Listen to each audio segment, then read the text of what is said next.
और सीधा रुख करते हैं विधानसभा का, जहां पर मॉनसून सत्र का तीसरा। आपके वक्तव्य के समय बोलेंगे, आपको बोलने के लिए पुकारेंगे ना तो बोलेंगे। आज सूचना दिन बोलेगा। यह जो नया नियोजन नीति आया है, नया नियोजन नीति जो आया है अध्यक्ष महोदय, ये नया नियोजन नीति में 1900 आपके पीछे सब खड़े हैं, 1985 सब खड़े हैं, कोई मानने वाले नहीं है। 1985 कट ऑफ जब डेट बना था तो यही सारे लोग, अध्यक्ष महोदय आप भी उस समय सदस्य थे, याद होगा, सारे लोग विरोध करते थे और शर्ट फाड़ दिए थे अध्यक्ष महोदय। चंपाई दादा और ये जगन्नाथ दादा पूरा शर्ट फाड़ दिए थे, यही कि 1985 नहीं होना चाहिए। ये जो नियोजन नीति लगी है अध्यक्ष महोदय, हम जानना चाहते हैं सरकार से, क्या इसको 1972 किया गया, क्या 1932 किया गया, 1910 किया गया, कब का किया गया, क्या 2021 किया गया? हो गया नहीं अध्यक्ष महोदय, हो गया अभी प्रशस्त समय नहीं है, आप अपने बोलने के क्रम में बोलेंगे। ठीक हो गया, आपका बात आ गया आपका बात आ गया। माननीय सदस्यगण, वित्तीय वर्ष 2021-22 के प्रथम अनुपूरक व्यय विवरणी में शामिल अनुदानों की मांगों पर आज दिनांक 7 सितंबर 2021 को सभा में वाद विवाद और सरकार के उत्तर के निमित्त 2 घंटे यानी 120 मिनट उपलब्ध है। मैं कटौती प्रस्ताव को पेश करने वाले माननीय सदस्य को 15 मिनट तथा सरकार के उत्तर के लिए 20 मिनट का समय निर्धारित करते हुए शेष 85 मिनट का आवंटन निम्न प्रकार करता हूं। झारखंड मुक्ति मोर्चा 30 सदस्य संख्या, आवंटित समय 31 मिनट। भारतीय जनता पार्टी 25, आवंटित समय 27 मिनट। भारतीय राष्ट्रीय कांग्रेस 16, आवंटित समय 16। झारखंड विकास मोर्चा 3, आवंटित समय 3 मिनट। आजसू पार्टी 2, समय 2 मिनट। राष्ट्रीय जनता दल 1, समय 1 मिनट। भारतीय कम्युनिस्ट पार्टी माले 1 minute. Nationalist Congress party 1 minute. निर्दलीय 2 मिनट। मनोनीत सदस्य 1 मिनट। मान्य सदस्य श्री विनोद कुमार सिंह अपना वक्तव्य शुरू करना। अध्यक्ष महोदय, जो राज्य सरकार के द्वारा अनुपूरक बजट, 1 मिनट विनोद जी, सूचना पर कुछ बोल रहे हैं माननीय सदस्य। अध्यक्ष महोदय, मेरी सूचना ये है कि 70 चूहे खाकर बिल्ली चली हज को। इन्होंने पूरे 5 साल में पूरे बिहारी, बंगाली, उत्तर प्रदेश के लोगों का बहाल कर दिया। आप देखिए, जितने शिक्षक बहाल हुए 100 में से 99 बाहर के लोग आए, दरोगा में से 199 लोग बाहर के आए, वीडियो तक में बाहर के आए। अध्यक्ष महोदय, एक पद पर बाहरी लोगों को इन्होंने किया और सरकार ने एक अगर छोटा सा प्रयास प्रारंभ किया है कि भाई यहाँ के मैट्रिक पास, यहाँ के इंटर पास को ही हम लेंगे और अगर कुछ त्रुटि है सरकार उसको भी तैयार है, लेकिन इनके हो हंगामे से नहीं, ये ढोंगी लोग हैं। उस समय भी हमने कहा कि ये बजरंगबली के कहते हैं समर्थक है, सारे लोग मंगलवार के दिन आधे से अधिक लोग वहाँ मांस का हड्डी चबा रहे थे। अध्यक्ष महोदय, ये फोटो है मेरे पास उनके।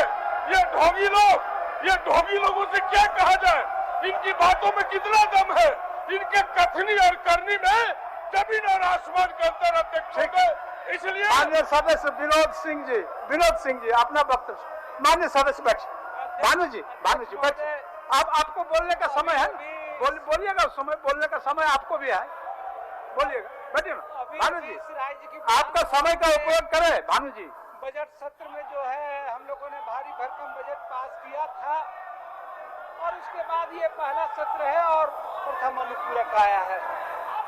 हम लोग देखते आए हैं और एक परंपरा ही बन गई है कि सत्र बुलाए जाते हैं अनुपूरक के लिए। आप कहिए, हर एक बार सत्र होता है तो अनुपूरक सरकार का एक प्रमुख कार्य होता है। अनुपूरक आना, अपने बजट का रिवाइज करना, नई स्थितियों के अनुसार उसका आकलन करना, ये कोई गलत बात नहीं है, संवैधानिक भी है, सही है। लेकिन सवाल ये है कि अभी जब हमने ये बजट पास किया और अभी आपको ये मानसून सत्र में ये जो बजट ला रहे, तो पिछले 3 महीने की जो परिस्थितियां रही मार्च के बाद, अप्रैल, मई, जून, जुलाई, अगस्त जो महीना है, इसमें राज्य के लिए क्या नई परिस्थितियां होगी, परेशानियां हुई, हमारे मार्च में जब हम बजट पास कर रहे थे उस समय से हमारी कितनी चिंताएं अलग हुई, उसके लिए हमारे क्या खर्च पड़े, ये हमारे अनुपूरक का सेंटर होना चाहिए था अध्यक्ष महोदय, ये हमारे अनुपूरक का केंद्र है। और उस अगर आईने में देखें तो हम सारे लोग जानते हैं कि इस बजट में सिर्फ उस मामले में कि मार्च का महीना खत्म हुआ और अप्रैल के साथ ही साथ पूरा राज्य जो है कोविड-2 की चपेट में आया। हम तमाम लोग अभी पिछले शोक प्रस्ताव के दिन भी चर्चा किए थे कि सबसे ज्यादा पतली हालत, सबसे ज्यादा प्रस्थानक इस कोविड-2 में हमारे स्वास्थ्य सुविधाओं को दिखा दी, हमारे स्वास्थ्य केंद्रों की दिखा दी। ये हमारे लिए सबसे ज्यादा चुनौती थी। हम तमाम लोग देखें कि तमाम सरकारी से लेकर के प्राइवेट तक लोगों में अपने मरीजों को, अपने परिचितों को लोग ले जाए, एक अदद बेड मिल जाए, एक सुविधा मिल जाए, हॉस्पिटल में डॉक्टर मिल जाए, कर्मी रहे, ये सारी चिंता करें और पूरी हमारी स्वास्थ्य सुविधा। रिपोर्टिंग टेबल से थोड़ा दूर, लोगों की मौत उसमें महिला कर्मचारी भी बैठी हुई है। रिपोर्टिंग टेबल से थोड़ा दूर, थोड़ा दूर। कई आंकड़े हैं अध्यक्ष महोदय, सरकार ने जो कहा है उसके अनुसार 5132 मौतें हुई, लेकिन ये आंकड़े सिर्फ उनके लिए हैं जो हॉस्पिटल आए, हॉस्पिटल है। इससे ज्यादा 20,000 लोग से ज्यादा जो लोग हैं अध्यक्ष महोदय, वो जो हॉस्पिटल आ ही नहीं पाए, तो या तो उनको बेड नहीं मिला, या तो वो दरवाजे में, या तो घर के बाहर, या तो गांव में उन्होंने दम तोड़ दिया, और वो आंकड़ा इतनी ज्यादा है। इसमें सबसे ज्यादा जो हमारी चीज पे जोर दिया कि अगर हमारे प्राथमिक स्वास्थ्य केंद्र, हमारे प्राथमिक सुविधा, हमारे CSC अगर वो मजबूत होते, वो अगर बेहतर हुआ रहता, तो शायद हम इन मौतों के आंकड़े को कुछ कम कर पाते। आज अभी भी हमारा प्रश्नकाल में प्रश्न था कि अगर हम कोविड की तैयारियों कर रहे हैं, आने वाले खतरों को लेकर के अगर हम चिंतित हैं, तो हमें इस बार के अनुपूरक में स्वास्थ्य सुविधाओं पे, आधारभूत संरचना पे, डॉक्टरों पे, मेडिकल पे, ये चीजों पे सबसे ज्यादा जोर होना चाहिए था।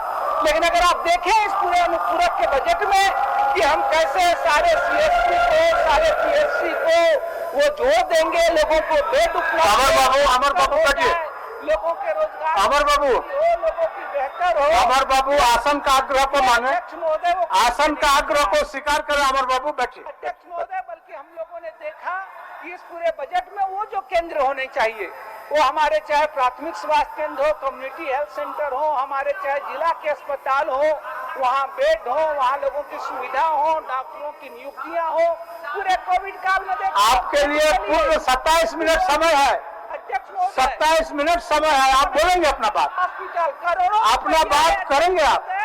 करोड़ों रुपये खर्च कर दिए गए टेम्पोररी अस्पताल बनाने में, टेंट बनाने के लिए, और वो टेंट सब उजड़ गए। वो चाहे बोकारो देख लीजिए, वो धनबाद देख लीजिए, वो रांची देख लीजिए। लेकिन आपके प्राथमिक स्वास्थ्य केंद्र के जो बिल्डिंगें बनी हुई हैं, उन बिल्डिंगों में अगर आप इंफ्रास्ट्रक्चर पे खर्च करके, तो वो करोड़ों रुपये क्या बच सकते थे। हम अपने ही क्षेत्र का उदाहरण देना चाहेंगे। प्राथमिक स्वास्थ्य केंद्र जो है, माननीय रणधीर जी आसन की ओर मुखातिब होइए। माननीय रणधीर जी आसन की ओर, रणधीर जी, कोई व्यवस्था नहीं बनाई गई है। रणधीर जी आसन की ओर, आसन की ओर, आसन की ला ओर। रहे हैं नवीन जी आसन की ओर, आसन की ओर, आसन की ओर, आसन की ओर, तो इसको केंद्रित होने आसन की ओर। ठीक, इस बजट में नहीं दिन में।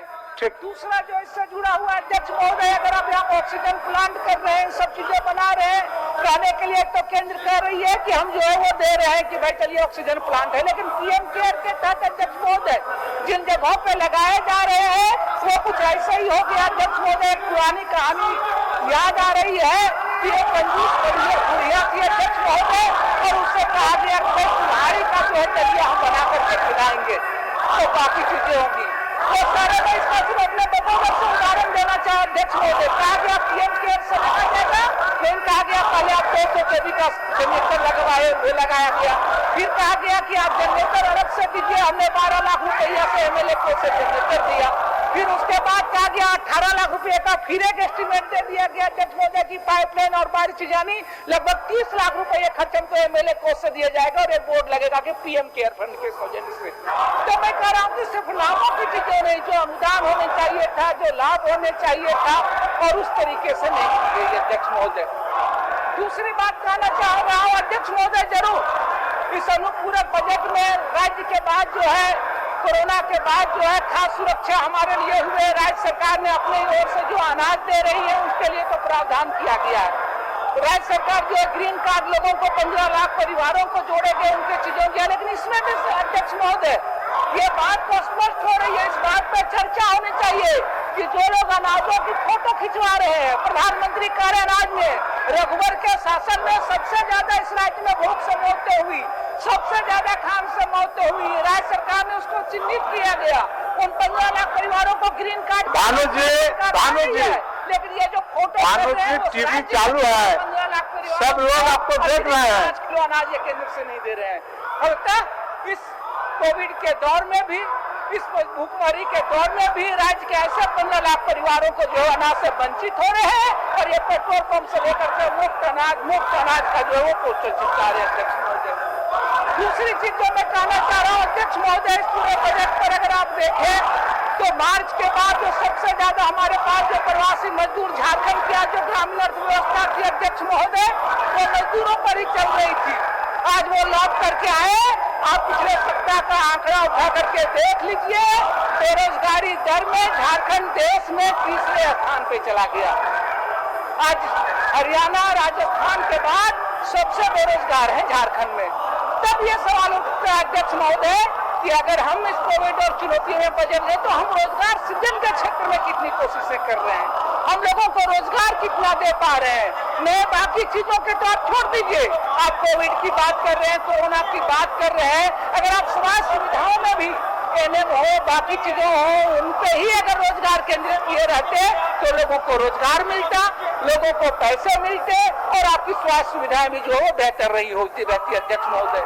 लेकिन ये कोई चिंता का बात नहीं दिख रही है अध्यक्ष महोदय। महंगाई दर तो इतना बढ़ गई, मैं जरूर केंद्र सरकार ने मनरेगा जैसे मजदूरी के लिए भी अध्यक्ष महोदय न्यूनतम मजदूर से कम गई।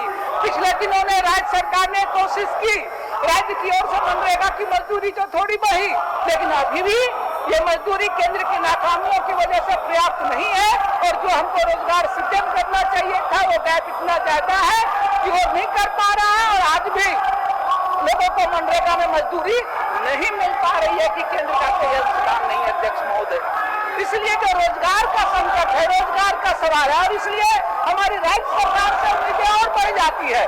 केंद्र तो लगातार कल हम महंगाई के दौरान चर्चा में देखे जो 2 करोड़ लोगों के रोजगार देने की बात चर्चा थी, उसमें आप देखें कि सबसे झूठ ये सरकार हुई है, बल्कि और महंगाई बढ़ाने वाले उपाय ही बल्कि कर रही थी। बल्कि अब हमने देखा नेशनल मॉनिटराइजेशन ऑफ पाइपलाइन है वो इन चीजों को और बढ़ा रही है। तब हमारी चिंता है कि हम कैसे राज्य के लोगों को रोजगार दें। तो रोजगार के नाम पर क्या हो रहा है अध्यक्ष महोदय कि सरकारी नौकरियों की तो बात छोड़ दीजिए, जो अनुबंध पर जो नौकरियां हैं अध्यक्ष महोदय उनको भी और हम आउटसोर्सिंग जो है वो धकेले जा रहे हैं। वो केंद्र ने ही जो एक रास्ता रोड मैप बना दिया है अध्यक्ष महोदय और राज्य सरकारें भी उस दिशा में चल रही है।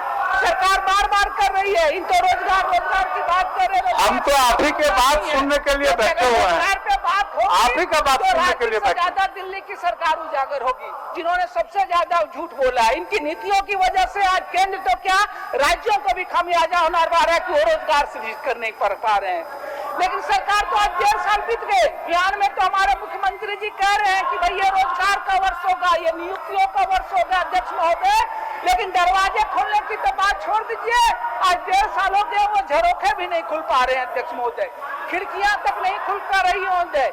इसीलिए हमने कहा कि अगर सरकार रोजगार के प्रति ईमानदार है, अगर लोगों को रोजगार देना चाहती है, इसके प्रति प्रतिबद्धता है, तो सबसे पहले जिन परीक्षाओं को, चाहे वो हाई स्कूल के शिक्षक के हो, चाहे वो पंचायत सचिवालय के हो, चाहे वो जो ड्राइवर के हो, चाहे वो उत्पाद सिपाही के हो, चाहे आरक्षियों के जो पहले बहाली हुए सूची है, इन सब की परीक्षाएं हो चुकी है, इन सब के रिजल्ट हो चुके हैं, इस सब में से अधिकांश लोगों की नियुक्तियां हो रही है।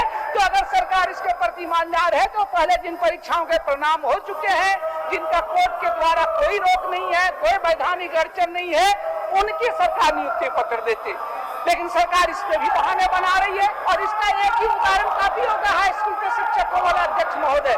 पिछली बार मैंने सवाल उठाया था तो सरकार ने कहा कि हाईकोर्ट के आदेश के बाद जो है सुप्रीम कोर्ट में मामला लटका हुआ है। पिछले दिनों ने माननीय उच्चतम न्यायालय ने भी कह दिया कि हमारा हाई स्कूल के जो शिक्षक है, इतिहास के शिक्षकों में हमारी तरफ से कोई रोक नहीं है, आप नियुक्तियां कीजिए अध्यक्ष महोदय। यहाँ तक कि उस फैसले के बाद हाई कोर्ट ने भी कोर्ट ऑफ कंटेम्प्ट का इनके ऊपर नोटिस दिया है। 10 तारीख को उनको इस बात का जवाब देना है। अध्यक्ष महोदय, मैंने फिर सवाल उठाया तो हाँ कह रहे हैं पिछली बार तो बैकिंग कोर्ट के द्वारा कोई नहीं है, लेकिन ये जी आपका स्लिप नहीं आया है, किनको बुलवाना चाहते हैं? नहीं अध्यक्ष महोदय, ये विचाराधीन नहीं है अध्यक्ष महोदय, आप उस पे आप आनाकानी कर रहे हैं। अध्यक्ष महोदय, ये सरकार आई थी तो आपके माननीय सदस्यों का नाम नहीं आया। रोजगार का सवाल, अनुबंध कर्मियों का सवाल, नियुक्तियों का सवाल, ये सबसे ज्यादा मुखर था। आज वो जुआ, धरना, प्रदर्शन, आज यहाँ मानसून सत्र चल रहा है, लेकिन आप बाहर देख लें तो सबसे ज्यादा जुआ, अनुबंध कर्मी, रोजगार, नियुक्तियों के लिए जेटेट के लोगों का आंदोलन है। लेकिन विधानसभा में जो चल रहे हैं, आप देख रहे हैं कि ये जो 4 दिनों से नजारा, 2 दिनों से नजारा चल रहा है, ये जो झाल बजाया जा रहा है, ये जो सड़क में जो आंदोलन कर रहे हैं हमारे छात्र, ये जो जुआ, अनुबंध कर्मी, ये उनका मजाक उड़ाया जा रहा है अध्यक्ष महोदय। ये उनकी परेशानियों का सबक सिखाया जा रहा है, उनके वास्तविकताओं से इनको कोई लेना देना नहीं है अध्यक्ष महोदय। इसीलिए मैं कह रहा हूँ अनुपूरक का। विनोद जी, आप कंक्लूड करें। कंक्लूड, आपका समय अभी 5 मिनट बाकी है, मैं आपके समय के कंक्लूड करें। आप कंक्लूड कर रहा हूँ अध्यक्ष महोदय। ठीक। इसीलिए मैं अध्यक्ष महोदय कह रहा हूँ कि अगर ये अनुपूरक करे तो कोविड के दिन में अनुपूरक का मतलब है कि हमने पिछले बजट के बाद आज हमारे सामने जो चुनौतियां हुई है, उन चुनौतियों को लड़ने के लिए हम क्या बजट में तैयारी करें। तो वो स्वास्थ्य सुविधाओं को लेकर के, हॉस्पिटलों को लेकर के, हमारे यहाँ सारे डॉक्टर आप ऑक्सीजन प्लांट पर सीएचसी में लगा रहे हैं, इन सारे डॉक्टर ट्रांसफर हो गए, उनके जगह नए डॉक्टर नहीं है अध्यक्ष महोदय। आप रोजगार पे केंद्रित करें, जिनकी नियुक्तियां हो चुकी है, रिजल्ट आ सकते हैं नियुक्तियों में।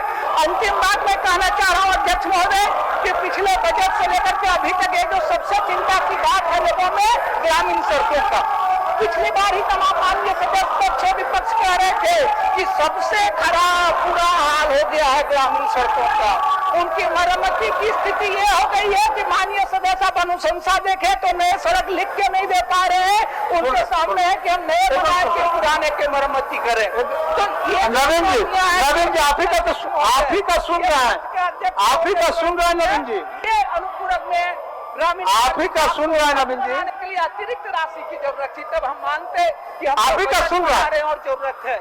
और ये अध्यक्ष महोदय सबसे ज्यादा आज गांव में, इलाकों में कोई चले जाइए, 27 मिनट समय आपको आवंटित है, 27 मिनट, आप 30 मिनट तक बोलिए, 30 मिनट तक बोलिए, कोई दिक्कत नहीं। उनकी ही मरम्मती नहीं हो रही है अध्यक्ष महोदय। तो इसलिए इस अनुपूरक बजट में अध्यक्ष महोदय जो है उनके प्रयास को भी जोड़ा जाना चाहिए। मैं फिर कहूंगा अध्यक्ष महोदय कि अनुपूरक बजट और सार्थक होता कि राज्य पिछले 3 महीनों में हमारे जो चिंताओं का विषय है, हमारी स्वास्थ्य सुविधाएं, हमारे जो है राज्य जो है बेरोजगारी में तीसरे स्थान पर आ गया है, उसमें लोगों को रोजगार मिले, जो नियुक्तियां परीक्षाएं हो गई हैं उनको नियुक्ति पत्र मिले, और ग्रामीण क्षेत्रों में जो सड़कों का बुरा हाल है अध्यक्ष महोदय, वो लोगों को राशि मिले। हम जब बात कर रहे हैं अध्यक्ष महोदय, ये हल्ला मैडम से पूछना चाहिए इनके प्रधानमंत्री से कि झारखंड के 9 जिलों को अध्यक्ष महोदय कुपोषित जिलों में माननीय सदस्य टेबल का मत पीटिए, टेबल सरकारी संपत्ति होता है, टेबल सरकारी संपत्ति है विधानसभा का, टेबल को मत क्षति पहुंचाइए, टेबल को मत क्षति पहुंचाइए। आप लोग विरोध करिए लेकिन टेबल का क्षति मत पहुंचाइए, सरकारी संपत्ति है, उसमें इलेक्ट्रॉनिक सामान लगा हुआ है, उस पर उसको मत क्षति पहुंचाइए। ऐसा बचपना ठीक नहीं है, ठीक है, आप विरोध करिए, स्लोगन लगाइए, टेबल को मत पीटिए। अध्यक्ष महोदय अपनी बात समाप्त करते हुए अनुपूरक के साथ कि पिछले दिनों गिरिडीह के जो जिला शिक्षा अधीक्षक हैं, वो लगातार जो है अपने सरकारी पद का उपयोग करते हुए कंपनी का सामान बेचते हुए लोगों का भयादोहन करते हुए पकड़े गए। अखबारों में आया, वीडियो में आया, तो सरकार को इस मसले को संचालित करते हुए कि आप सरकारी पदों पे लोगों को डरा के, धमका के सामान बेचेंगे, माल बेचेंगे, नहीं आएंगे तो हमारा बिजनेस चलाओ, नहीं तो कार्रवाई करेंगे। तो वैसे जिला शिक्षा अधीक्षक के ऊपर अध्यक्ष महोदय जो है कार्रवाई होनी चाहिए। जी अध्यक्ष महोदय हो जाएगा। मैं इसी के बाद अपनी बात समाप्त करता हूं कि सरकार इस पे कम से कम जो है स्वास्थ्य केंद्रों को मजबूत करने के लिए, रोजगार के सृजन के लिए, नियुक्तियों के लिए और ग्रामीण सड़कों के लिए और अतिरिक्त राशि जोड़े। यही हमारे कटौती प्रस्ताव देने की आशा था अध्यक्ष महोदय। धन्यवाद, बहुत बहुत शुक्रिया। माननीय सदस्य सुदीप्त कुमार सोनू जी। धन्यवाद मान्यवर। मैं सरकार की तरफ से अनुपूरक बजट की मांगों के समर्थन में और विपक्ष और साथ ही विनोद सिंह जी के लाए हुए कटौती प्रस्ताव के विरुद्ध बोलने के लिए खड़ा हुआ। मान्यवर, इस पंचम विधानसभा के सौध ने जिस तरीके के आचरण को इस सदन के अंदर में देखा है, यह भी उतना ही गौर करने का विषय है कि आने वाली पीढ़ियां भी इस संसदीय इतिहास को कलंकित करने वालों का जब नाम लिखेगी तो उसमें भारतीय जनता पार्टी के हमारे माननीय सदस्यों का नाम सबसे ऊपर सूची पर होगा। विपक्ष के सदस्यों ने कल से इस चल रहे सदन का, जो सदन इस प्रदेश की 3.25 करोड़ जनता की आकांक्षाओं का केंद्र है, जहां जनता से संबंधित मुद्दों का समाधान करने की परंपरा है, कल से जिस तरीके का आचरण हो रहा है, यह आचरण कहीं ना कहीं हमें इस बात के लिए जरूर कहता है कि जो लोग सदन में चुन कर आए हैं, वास्तव में ऐसे लोगों के पास नैतिकता नहीं बची है, इनके पास नैतिक मूल्य नहीं बचे हैं कि जनता की आकांक्षाओं के इस केंद्र में आकर बतौर विधायक अगर यह परफॉर्म करते हैं तो लोकतंत्र लज्जित होता है, लोकतंत्र की परंपरा कलंकित होती है। और आने वाले समय में आप याद रखिए, इतिहास आपका नाम काले अक्षरों में दर्ज करेगा। जिस संसदीय परंपरा को तार तार किया, रिपोर्टर टेबल पर चढ़ के जिस तरीके से माननीय सदस्य कल नाटक कर रहे थे, मैं तो यही पूछना चाहता हूं इन लोगों से कि इतिहास खुद को दोहराता है। आज जो कर्म आप कर रहे हैं, इतिहास उसको दोहराएगा। आपको मैं याद दिलाना चाहता हूं, हस्तिनापुर में जब कुलवधू का चीरहरण हो रहा था, तो उसी तरीके से आपके गुरुकुल श्रेष्ठ आदरणीय बाबूलाल मरांडी, आदरणीय सीपी सिंह और आदरणीय नीलकंठ मुंडा मौन बैठे हुए थे। और इतिहास ने बताया कि 18 दिनों के युद्ध में 18 छोरी सेनाओं के साथ कौरवों का समूल नाश हुआ। आपका भी समूल नाश होने का समय आ रहा है। आने वाले समय में आप भी समूल रूप से नाश कर दिए जाएंगे। ये जनता इस लाइव टीवी में आपके आचरणों को देख रही है। ये जनता इस बात को देख रही है कि उसके गाढ़े पैसे से चलने वाला सदन आज किस परिस्थिति में है, जहां जनता के सवालों पर कोई आवाज नहीं है, जनता के सवालों पर कोई बात नहीं होती है। मान्यवर, दुर्भाग्यपूर्ण स्थिति इसी बात की बनी है कि जिन लोगों को अपने आचरणों पर लज्जित होने की आवश्यकता थी, आज वो पूरी तरीके से लज्जा और हया को छोड़कर यह सिर्फ दर्शाना चाहते हैं कि समाज को बांटकर दो तरीके की राजनीति करके हम लोग तो जीत कर आए ही हैं और वही करके जाना है। अरे धर्मांधता की राजनीति बहुत दिनों तक नहीं चलेगी। हिंदू मुसलमान शमशान कब्रिस्तान की राजनीति बहुत दिनों तक नहीं चलेगी। जिस अनुपूरक बजट के विरोध में आप खड़े हैं, जिस नियोजन नीति के विरोध में खड़े हैं, अरे अपनी अंतरात्मा अपने सीने पर हाथ रख के तो देखिए कि 5 वर्षों में आपने इस राज्य का जो बंटाधार किया है, झारखंड की जनता ने उसी बात की सजा आपको दी है कि आप ट्रेजरी बैंक से उधर जाकर आप बैठे हुए हैं और आपके मुखिया जिन्होंने झारखंडी भावनाओं का सबसे ज्यादा विरोध किया, जनता के द्वारा नकारे गए, सदन में प्रवेश का मौका नहीं मिला। मैं तो यही कहने के लिए आया हूं कि अब भी समय है, सुधर जाइए, जनता की भावनाओं के खिलाफ चलिएगा, मिट जाइएगा, नामो निशान नहीं बचेगा। आज जब सदन में 27 की जगह 30 मिनट का आपको समय आवंटित है और तब ये परिस्थिति आपकी बनी है, तब आपकी मान्यवर ये परिस्थिति बनी है कि ये अपने समय का सदुपयोग नहीं करना चाहते हैं, ये सदन को बाधित करके अपनी किसी बात को नहीं कहना चाहते हैं मान्यवर। और इनको ये लज्जा नहीं आती है कि ये सदन में जिस विधायक की गरिमा का आचरण इनको करना चाहिए था, वो आचरण इनका समाप्त हो चुका है। मान्यवर, मैं तो सिर्फ यही कहने के लिए आया कि 5 महीने के दरमियान पिछले मूल बजट के बाद हम लोगों ने इस अनुपूरक बजट को रखा। मान्यवर, इस मूल बजट के बाद इस अनुपूरक बजट में हम लोगों ने तमाम उन मुद्दों को, तमाम उन क्षेत्रों को एड्रेस करने का प्रयास किया, जिससे इस कोविड की महामारी के दूसरे वेव से हम लोग निकले। सदन में विधायकों के वक्तव्य होते हैं मान्यवर, मैंने तो पहली बार इस सदन में माननीय सदस्यों के प्रलाप को देखा है, और यह प्रलाप कितना भारी पड़ेगा जनता के बीच वो भी समय आपको बताएगा। मान्यवर, मैं यही कहना चाहता हूं कि इस कटौती के प्रस्ताव के विपक्ष में जो बातें आ रही हैं, 96,000 करोड़ के बजट के विरुद्ध मात्र 5.13% का हम लोगों ने अनुपूरक बजट प्रस्तुत किया मान्यवर, और यह 5.13% का बजट राज्य सरकार की मंशा को दर्शाता है कि राज्य सरकार ने पिछले 5 महीनों में इस कोविड महामारी के दौर में जिन जिन चीजों को एड्रेस किया, जिन जिन क्षेत्रों में हमें लगा कि और खर्च की आवश्यकता है, हम लोगों ने उन तमाम चीजों को किया। मान्यवर, हमने उन विषयों को एड्रेस किया जो विषय केंद्र सरकार के नजर में नहीं है। केंद्र सरकार के नजर में हिंदुस्तान का अन्नदाता मान्यवर सबसे निरीह प्राणी है, लेकिन हमारी सरकार ने 300 करोड़ रुपया ऋण माफी के रूप में किया, इसलिए कि हम ये मानते हैं कि हमारे अन्नदाता हमारे प्रदेश की रीढ़ है, और हमारे अन्नदाताओं के कष्टों का समाधान करना राज्य सरकार का विषय है। 8 महीने से दिल्ली के बॉर्डर पर किसान डटे हैं, 500 किसानों की मृत्यु हो गई है। तालिबान से दुआ में बात करने का समय है मान्यवर, लेकिन दिल्ली की सीमा पर बसे किसान से बात करने की आवश्यकता नहीं है। यह तो परिस्थिति है मान्यवर। पैरा ओलंपिक के खिलाड़ियों को और ओलंपिक के खिलाड़ियों को केक खिलाने का समय है आदरणीय प्रधानमंत्री के पास, लेकिन देश का अन्नदाता सड़कों पर 500 मर गया मान्यवर। एक संवेदना के शब्द नहीं निकले। यह तो इस संवेदनहीन विचारधारा और व्यवस्था का सवाल है मान्यवर।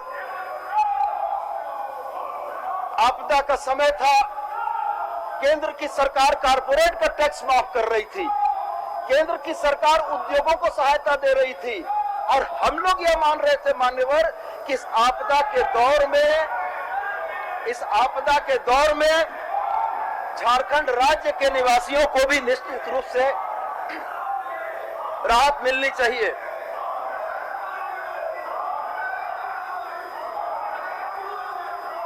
मान्यवर, किसानों को एड्रेस करने के बाद, किसानों की समस्याओं का समाधान करने के बाद, हम लोगों ने झारखंड के उन तमाम लोगों की समस्या का समाधान का प्रयास किया जिनका बिल बकाया हो रखा था कोरोना काल में मान्यवर, और इनके द्वारा डिले पेमेंट सरचार्ज डीपीएस की राशि को माफ करने के लिए राज्य सरकार ने अपने खाते से 1072 करोड़ रुपया का भुगतान करके जनता को राहत दी है मान्यवर। लज्जा इन्हें नहीं आएगी। लज्जा इन्हें इसलिए नहीं आएगी कि लज्जा के आवरण को सदन के दरवाजे के बाहर छोड़कर अंदर आते हैं, तो लज्जित होने का कोई कारण नहीं है। तो मान्यवर, ये तमाम परिस्थितियां ये रही कि इनके सामने लगातार तीसरी बार डीवीसी ने 714 करोड़ रुपया हमारा काट लिया मान्यवर। डीवीसी का 714 करोड़ रुपया काटा हुआ उतनी तकलीफ की बात नहीं थी। ठीक है, राज्य ने अगर ऊर्जा के तौर पर व्यय किया है तो पैसा का भुगतान तो करना पड़ेगा, लेकिन ये तमाम लोग मान्यवर और इनके 12 सांसद। मान्य सदस्य, एक सूचना है, 1 मिनट। सीपी बाबू 1 मिनट, आपका क्या सूचना है? नहीं, मैं हमारी कोई सूचना नहीं है अध्यक्ष महोदय, मैं बोलना चाहता हूं। मैं बोलना चाहता हूं अध्यक्ष महोदय। पूरा बोलना चाहता हूं। तो आप तो अपने समय में ना बोलिएगा सीपी बाबू। 27 मिनट बोलेंगे। हाँ तो ठीक है, बोलिए, आपका नाम आएगा। चलिए बोलिए। ठीक, हम तो चाह रहे हैं कि आप बोलिए। चलिए।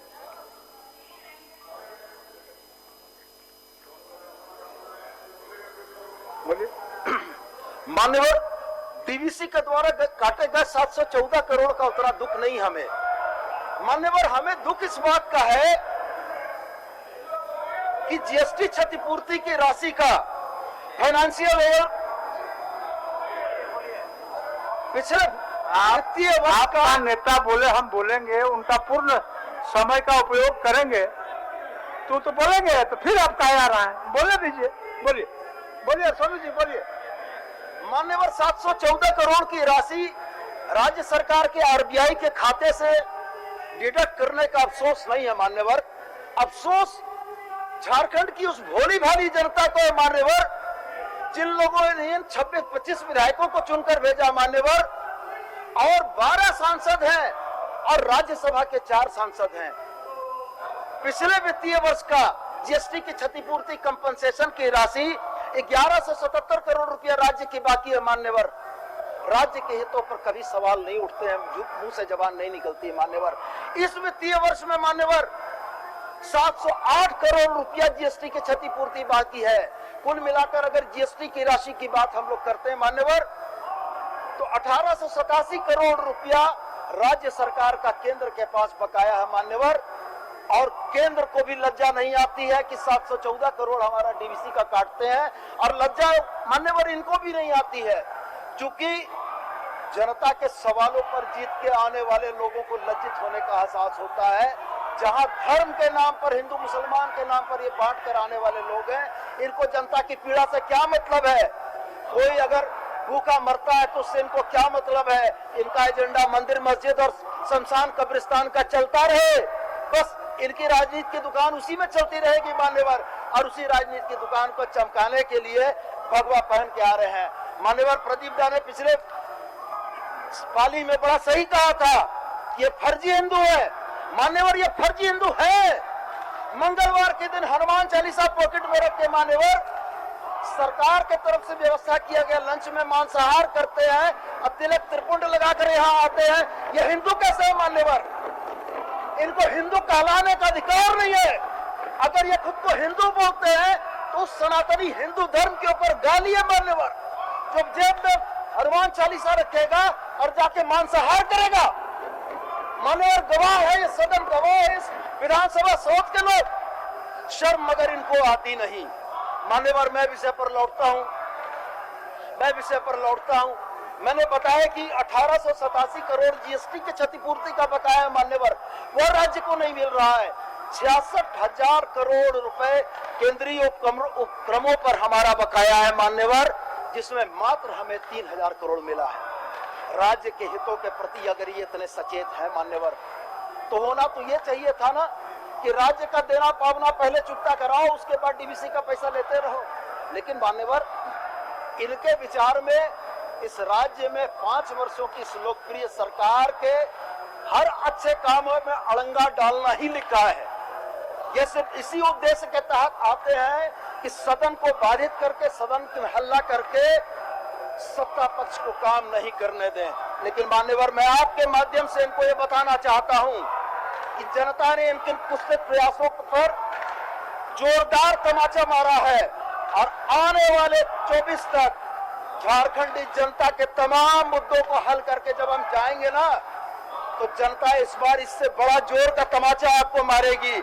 अभी 25 के संख्या तक पहुंचे हैं ना, दहाई पहुंचने के लिए लाने पड़ेंगे। मैं आपको ये बता के जाना चाहता हूं, आप अपनी मर्जी चलाइए, झारखंड मुक्ति मोर्चा अपनी मर्जी चलाएगा, गठबंधन की सरकार झारखंडी जनता के सवालों को हल करेगी, और जनता के जब बीच हम लोग जाएंगे तो आपके पास बोलने के लिए कोई जगह नहीं होगी मान्यवर।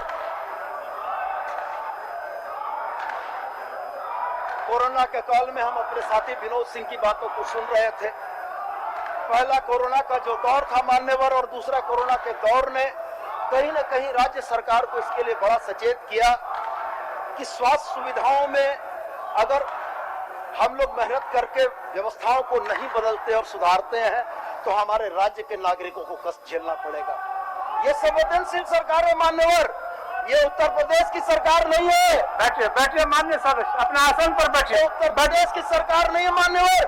बैठिए मान्य सदस्य। पर ऑक्सीजन के भाव में तोड़ रहे थे, और लखनऊ के माननीय भवन में बैठ के लोगों के मरने की गिनती गिन रहे थे। जब दफनाने की जगह नहीं मिली कोरोना में मान्यवर, गंगा के तट पर दफनाया लोगों ने। जब राइटर में फोटो छप गई मान्यवर, तो अपनी इज्जत बचाने के लिए उन लाशों पर जो रामनामी पड़ी थी, उस रामनामी को नचवाया इन लोगों ने। किसी हिंदू शव की आस्था के साथ रामनवमी नचाने का कुकृत्य करने वाले लोग आज को खुद को हिंदू का बड़ा पैरोकार मानते हैं। यही तो सबसे अफसोस की बात है मान्यवर, कि हिंदू होने का जो ढोंग करते हैं, हिंदू होने का जो भ्रम फैलाते हैं, रामनवमी नचाने के समय में इनको लज्जा नहीं आई मान्यवर, कि हिंदू सनातनी संस्कृति में लाश का अंतिम संस्कार सर्वोच्च प्राथमिकता रखने वाली चीज थी। हम शवों को सम्मान देते हैं, शव चाहे किसी भी का भी हो, किसी जात का हो, सनातनी परंपरा यह कहती है कि शवों का अंतिम संस्कार सर्वोच्च सम्मान से होना चाहिए। रामनामी नचवा कर अपनी नाकामी छिपाने वाले लोग फर्जी हिंदू है मान्यवर, ये फर्जी हिंदू है मान्यवर। हम लोगों ने अपने राज्य के संसाधनों से राज्य की चिकित्सा सुविधा को सुधारने का बेहतर प्रयास किया मान्यवर। इसके लिए हम लोगों ने लगभग 24 करोड़ रुपया का व्यय किया कोविड काल में।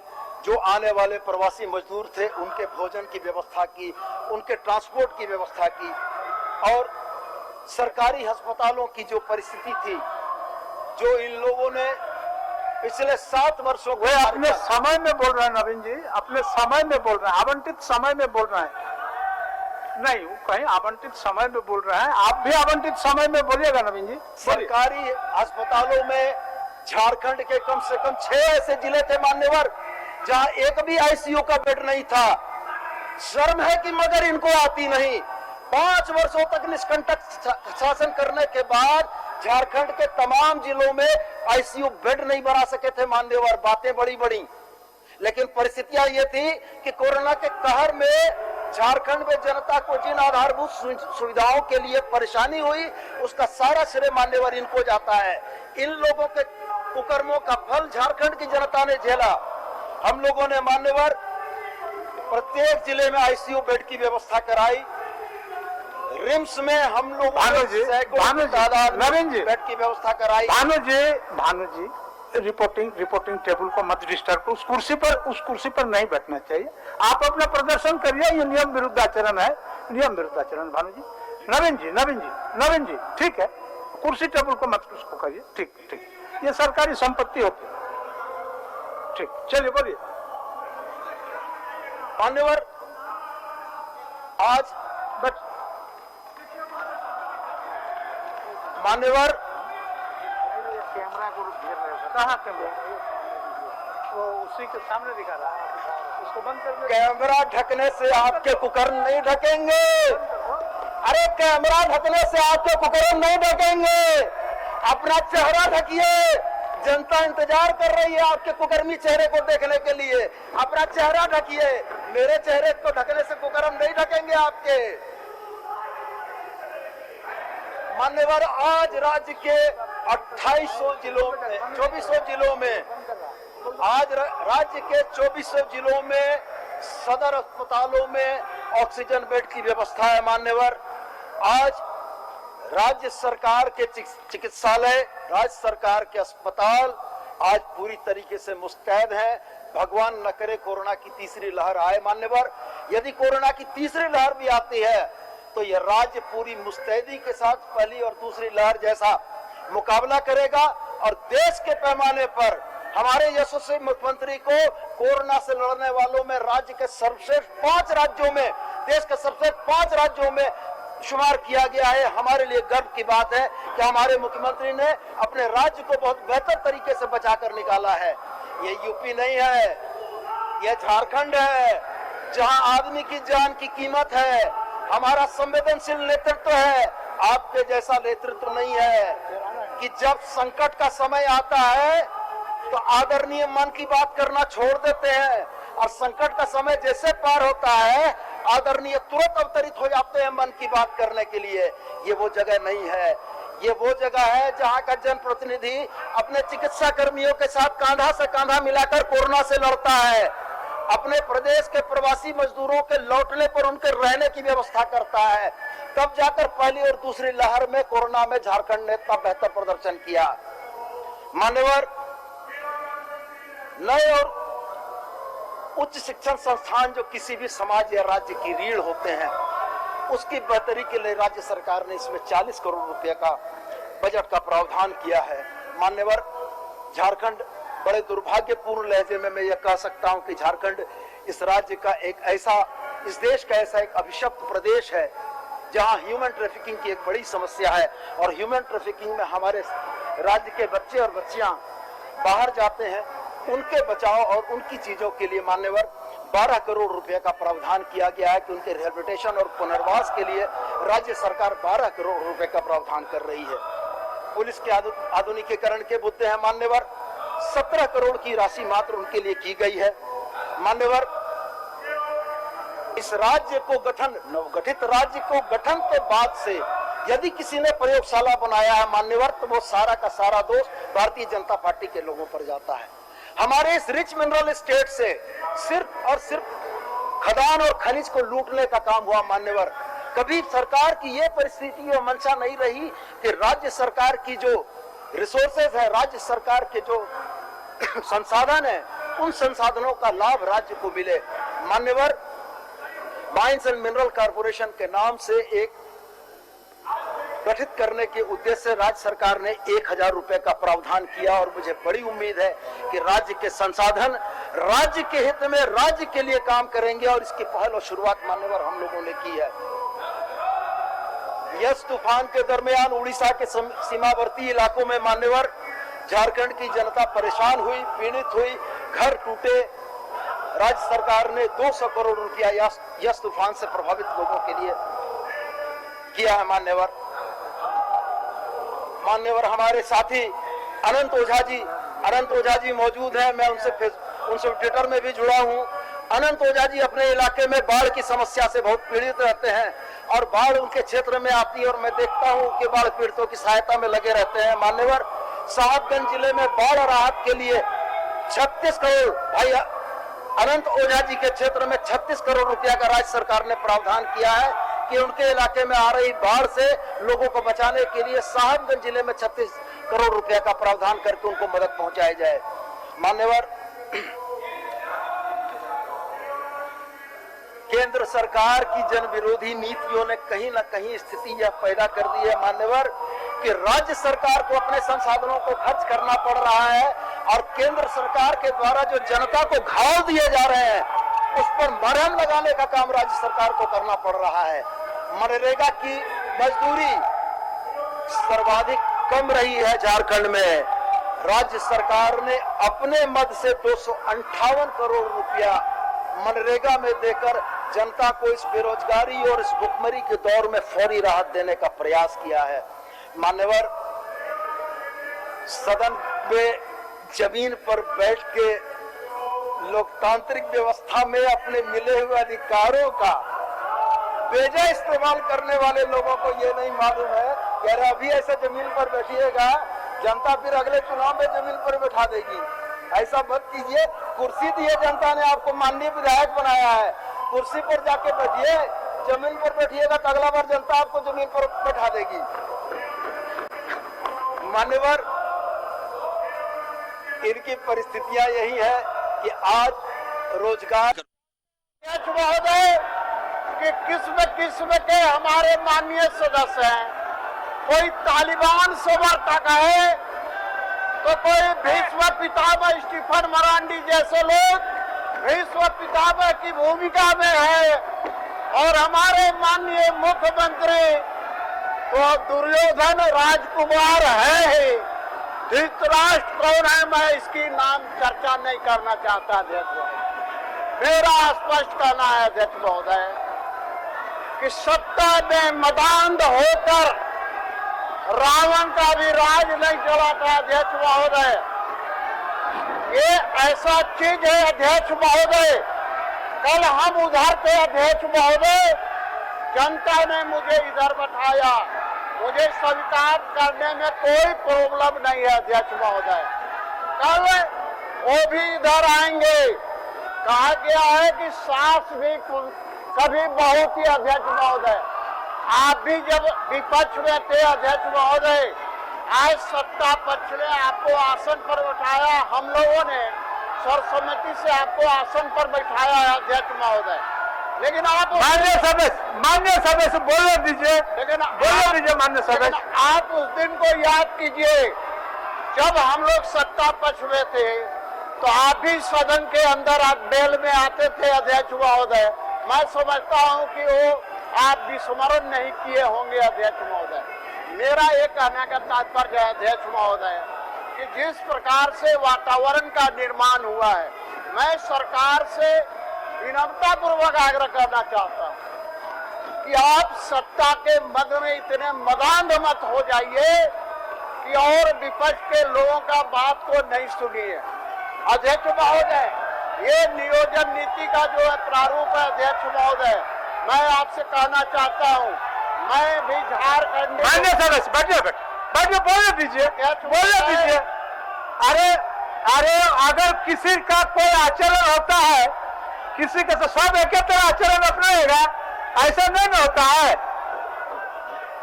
अरे कोई डस लिया तो आप भी डस लीजिएगा। बोलिए सभी को बोलिए। तो मैं कह रहा था अध्यक्ष महोदय कि मैं उदाहरण के लिए बोल रहा हूं अध्यक्ष महोदय कि मैं भी झारखंडी हूं, मैं भी पलामू का रहने वाला हूं। क्या सोचकर सरकार ने हिंदी को नहीं रखा अध्यक्ष महोदय? मैं जानता हूं कि हमारे बच्चे थर्ड ग्रेड और फोर्थ ग्रेड की नौकरी में नहीं जाएंगे अध्यक्ष महोदय, आवश्यकता भी नहीं है। मैं अभी जवान देखता हूं कि हमारे बच्चे इस झारखंड के थर्ड और फोर्थ ग्रेड के नौकरी में नहीं जाएंगे अध्यक्ष महोदय, लेकिन उसी पलामू, उसी गढ़वा, उसी लातेहार या अन्य स्थानों के बच्चे कहाँ जाएंगे अध्यक्ष महोदय, क्योंकि हिंदी में वो कर नहीं सकते हैं।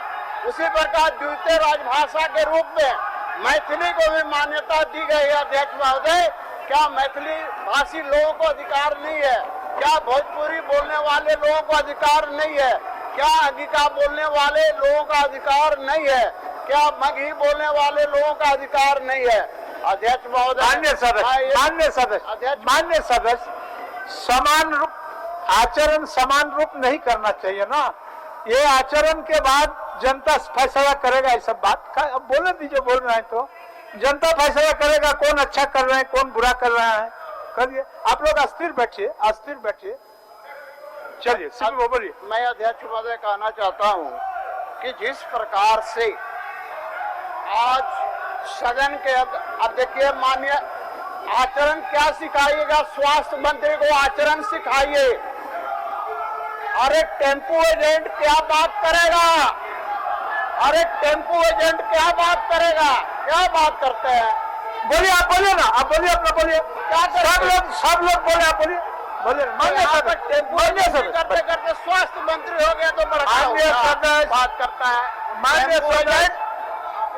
तो मैं कह रहा था अध्यक्ष महोदय कि इसको माननीय हमारे सारे माननीय विधायक सुबह से नियोजन नीति को लेकर के, रोजगार को लेकर के आप सारी बातें कर रहे हैं, लेकिन मेरा आग्रह है आपसे कि आप सरकार को निर्देश दें कि इस नियोजन नीति को फिर से संशोधित करने का काम करे या वापस लेने का काम करे। अध्यक्ष महोदय, कहा गया है भाई अध्यक्ष महोदय कि सदियों ने लम्हों ने खता की थी और सदियों ने सजा पाई है।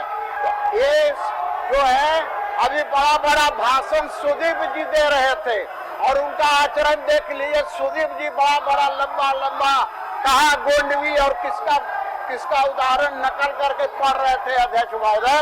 तो मैं कहना चाहता हूं अध्यक्ष महोदय कि जब बल्ब फ्यूज हो जाता है ना अध्यक्ष महोदय, चाहे वो 500 वाट का हो या 50 वाट का हो या 0 वाट का, उसका वैल्यू खत्म हो जाता है अध्यक्ष महोदय।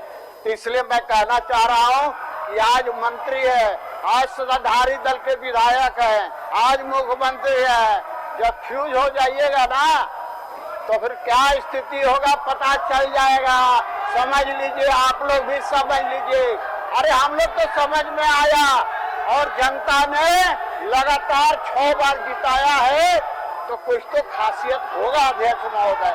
लेकिन आज लोग जो पहली बार जीत करके आए हैं, आज तो मैं कहना चाहता हूँ अध्यक्ष महोदय, माननीय मंत्री जी, आप लोग ट्रेजरी बेंच के आदमी हैं। माननीय मंत्री जी, आप लोग ट्रेजरी बेंच के आदमी हैं। आप लोग बैठिए, आप लोग ट्रेजरी बेंच के आदमी हैं। बैठिए। ठीक है। ठीक है, आप ट्रेजरी बेंच के आदमी है, आप ट्रेजरी बेंच के आदमी है, बैठिए। आप रामेश्वर बाबू को देख नहीं रहे हैं, बैठे हुए हैं। अब यो टेम्पो एजेंटी वाला आदत नहीं गया, अब यो टेम्पो एजेंटी वाला आदत नहीं गया, आए टेम्पो एजेंटी वाला आदत नहीं गया। अरे यहाँ तो मंत्री ना हो गए भैया। सीपी बाबू, आपके जैसा आदमी को व्यक्तिगत क्या करें आप? काम छोटा नहीं होता है, तो टेम्पो भी करता है, टिकट भी कटता है, अरे मजदूर भी करता है। इसका मतलब ये नहीं है सीपी बाबू कि वो न मंत्री बन सकता है न विधायक नहीं बन सकता है। ये तो जनता का मर्जी है। तो मान लिए इसको इस तरह का भाव में नमक का छींटा देना परिपट आपके मुंह से शोभा नहीं देता। अच्छा ठीक है, मैं इसको वापस लिया कि टेम्पो एजेंट आज स्वास्थ्य मंत्री हो गया। चलिए अच्छी बात है, अच्छी बात है, मैं मान लिया।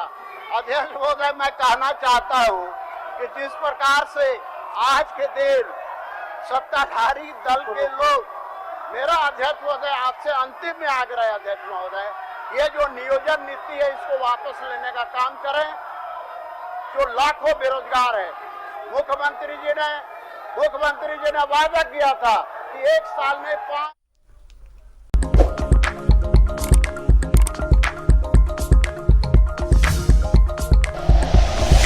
Like and share videos, subscribe करें हमारा चैनल और प्रेस करें बेल आइकॉन। न्यूज़ 11 भारत, सच है तो दिखेगा।